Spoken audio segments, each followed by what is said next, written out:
Over the years, I've had some hurts in my life, some troubles and things, and one came when I was 14 years old, and my almost perfect brother, who was 18, just turned 18, had suddenly passed away from a brain aneurysm, and never really understood, even till today, why that happened. My story starts out with my father-in-law talking to me and praying with me and accepting Christ like 17, 18 years ago. And I've been way too bashful to get into the water until now.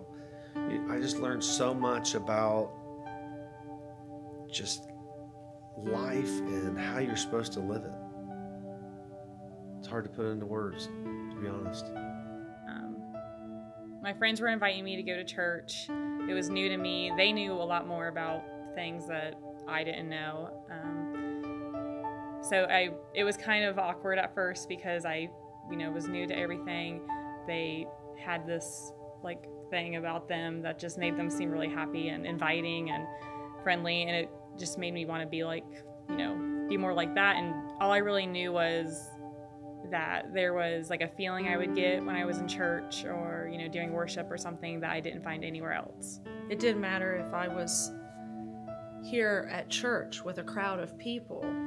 I still felt some kind of loneliness because I think I was maybe not resisting God, but I wasn't letting Him come in. Even when I look at my family and the wonderful things I've been given, there was still something missing. And held it inside and kept it to myself, and I don't trouble anybody else with it.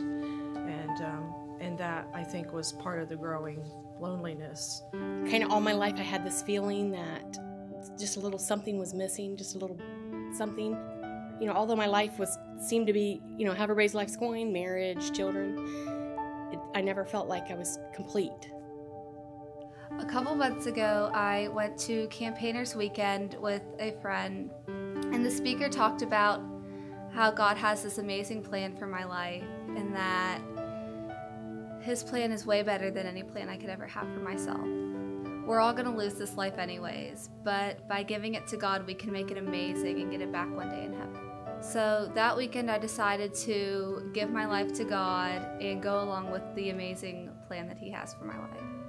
I learned about God by going to church and listening to the pastor and paying attention of what to do. Before I asked Jesus into my heart, I was mean and selfish. And then I asked Jesus to be in my heart, and I was nicer to my family and friends. Before I knew Jesus, I was very sinful. I asked Jesus to live in my heart when I was in my bedroom with my mom. He said, "Yeah, sure, I'll live in your heart because I love you and I care about you." Can I tell you what I prayed?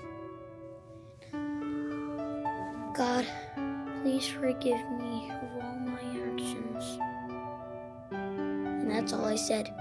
For God so loved the world, He gave His only Son, that shall not perish, whoever believes in Him. John 3:16. And God is always with me, no matter what.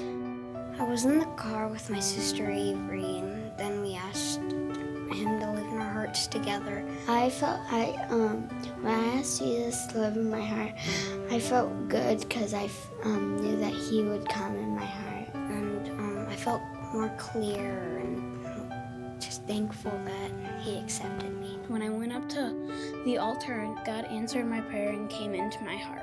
I was at church in kids' service on Sunday, and when we all prayed together, I asked Him into my heart.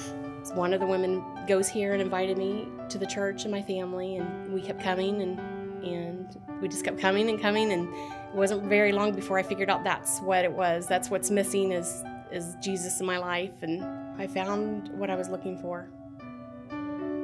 It crossed my mind, wow, I need to do this. So I did that.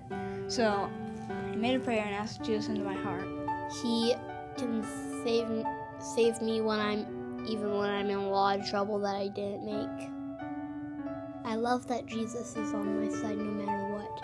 I asked Jesus to live in my heart last year. But I asked Jesus to live in my heart, and I was just laying in my bed, and I said, Jesus, will you live in my heart? I want everyone who's here to know that I accepted Jesus into my heart. It is just a great release and a feeling of hopefulness that is there now. I want God to live in my heart always. I want to get baptized because so everybody will know that I let Jesus into my heart. For me, I don't want to wait till I'm 65 years old to make that decision. And I'm excited to wash away some of this and bring out that new energy, that passion I had 17 years ago. Now with the family and the kids and the drive to do something more and better, I'm ready for that new beginning. Now is a great time for me personally to get baptized. My parents had always told me that they wanted me to get baptized when it felt right for me, when it was my decision. And I think this is a great public declaration that I want to give my life 100% to Christ and become a witness for Him to others. And I want to get baptized because I ask God to live in my heart always. I want to follow God and I want others to follow God. I want to tell all people about Him. I want to be baptized because I want everybody to know that I love Jesus. I want to be a light in the darkness. My life is better because Jesus lives in my heart. I want to be baptized so then everybody will know that I let Jesus in my heart. I want to be baptized because I want to show God how much I love Him. And I have happiness because of Him. Because I want everybody to want to know that I love Jesus. I want to get baptized because I want the whole world to know that I want Jesus to live in my heart. I want to get baptized because I want my friends, family, and church members to know that I love Jesus and that I care about Him. I want to be baptized to show everyone that I love God. I mainly want to get baptized because I want to start over. He helps me be a better person.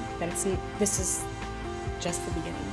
Today I'm ready to wash away some stuff, and like I said, the judging and pointing fingers and not being perfect, and I know I fall short from being perfect. Who doesn't?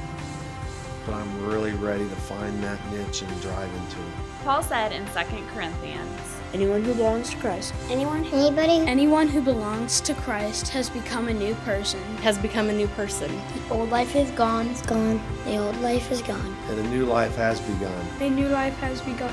A new life has begun. My old life is gone. My old life is gone.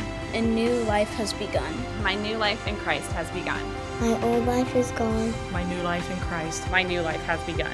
My old life is gone. My old life is gone. My new life with Christ has begun.